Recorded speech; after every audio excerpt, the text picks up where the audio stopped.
Dan saudara-saudara sekalian yang kami cintai dalam Yesus Kristus, para suster kami juga yang mengikuti misa online ini, ada pasang suami istri.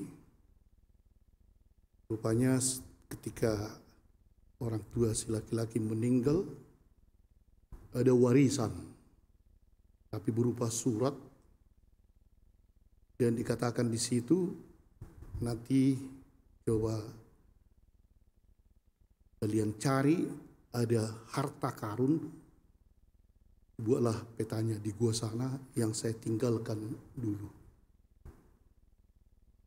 Itu inilah terus dilihat oleh sang istri. Ayo kita cari harta karun itu biar kita kaya raya dan seterusnya. Tapi si suami mengatakan, alah, kau banyak kali yang kau pikirkan harta karun, tak ada harta karun. Akhirnya mereka terus bertengkar tentang harta karun ini, dan memang adakah sesuatu yang disembunyikan atau bagaimana, dan akhirnya begitu sering mereka bertengkar, akhirnya mereka cerai. Gara-gara harta karun ini yang belum jelas. Tapi dalam perceraian akhirnya dikatakan, sudah kami cerai, kami harus mencari harta karun. Titik, itulah perjanjian di depan hakim. Dan memang sesudah itu pergilah mereka mencari. Wah, masuk ke gua, sesudah agak lama mereka mencari, adalah di situ lampu Aladin. Ini dia. Nah, inilah harta karun itu yang ditulis ini, harta karun. Bersihkan, kata istrinya, bekas istrinya itulah. Bersihkan. Dan tiba-tiba keluarlah seperti biasa jin, semua keluar, percaya. Dan apa dikatakan oleh jin ini, inilah harta karun yang diturunkan oleh orang tuamu.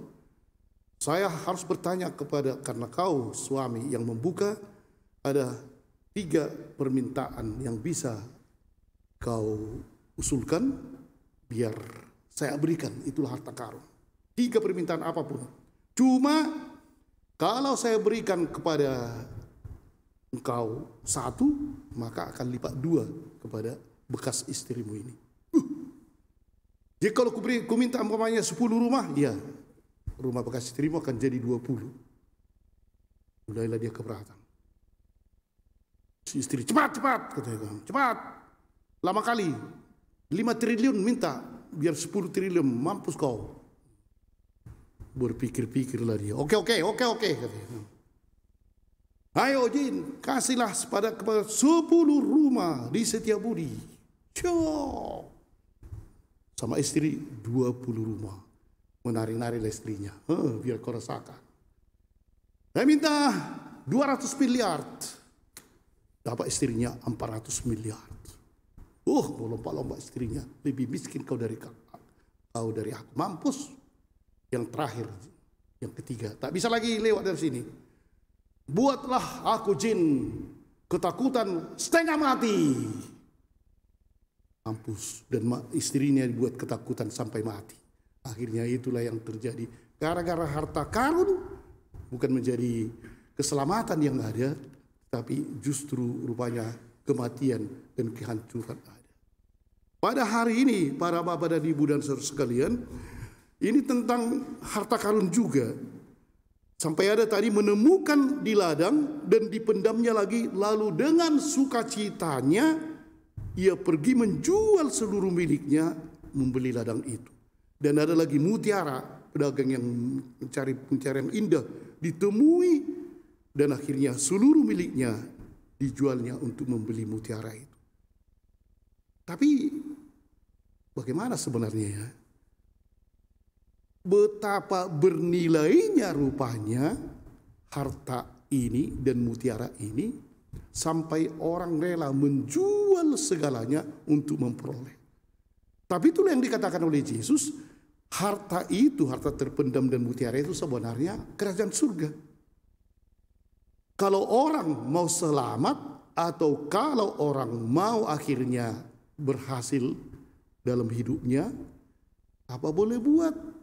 Harus berani menjual semuanya untuk kerajaan surga. Bagaimana justru terbalik saya rasa ya. Menjual kerajaan surga untuk kerajaan dunia, itu yang paling sering. Kalau kita lihat umpamanya kan, mudah sekali pegawai-pegawai atau apalah pejabat atau apapun itu bisa menjual agamanya, kerajaan surganya, asal dapat PNS atau apalah itu ya.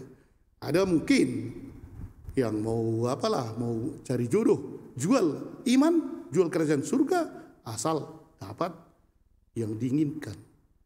Atau korupsi, atau mencuri, atau menipu, asal dapat yang lebih menyenangkan di dunia ini. Berkelahi, hantam, gak apa-apa, asal aku menang dan aku bahagia, mampus pun orang itu. Itu sebenarnya yang terbalik. Tetapi pada hari ini justru yang dikatakan oleh Yesus, memang untuk apa semua itu dunia ini kalau kita kehilangan kehidupan kekal? Untuk apa? Untuk apa kita mempunyai ladang sawit berjuta hektar, tapi kemudian kita kehilangan kerajaan surga? Para bapak dan ibu, kata-kata Yesus hal kerajaan surga memang adalah puncak dari kehidupan kita semua, dan itulah yang harus kita cari. Dan ketika kita mencari itu dan meninggalkan segalanya, jangan kita pikir bahwa kita menjadi miskin dan tidak bahagia. Justru ketika kita meninggalkan segalanya, meninggalkan bukan berarti kita tidak makan lagi, tidak minum lagi. Mungkin justru makan dan minum lebih bermutu, atau bergaul lebih bermutu, berdua lebih bermutu demi kerajaan Allah ini, dan kita akan bahagia. Amin.